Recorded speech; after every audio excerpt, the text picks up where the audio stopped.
On tient à vous rassurer d'abord, il y a pas du tout de risque pour l'homme. Bien au contraire, c'est un signe plutôt de bonne qualité du milieu, parce que c'est un poisson qui est assez vorace et qui va manger d'autres poissons.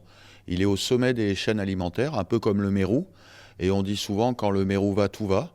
Donc le barracuda, c'est plutôt bon signe de voir ses prédateurs au sommet des chaînes alimentaires. Il est favorisé en fait, cette espèce, par le réchauffement climatique, hein, avec une montée des températures des eaux.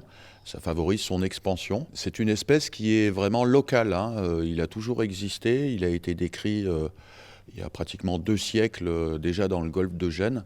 Donc en Méditerranée nord-occidentale, il était bien présent avant qu'on parle de changement climatique et tout. C'est ce qu'on appelle la bécune de mer, hein. C'est pas le vrai barracuda, qui est le brochet de mer. Lui, là, c'est la bécune, donc c'est un poisson qui est tout en longueur, en fait, qui peut atteindre 1 mètre, 1 mètre 20 de longueur maximum.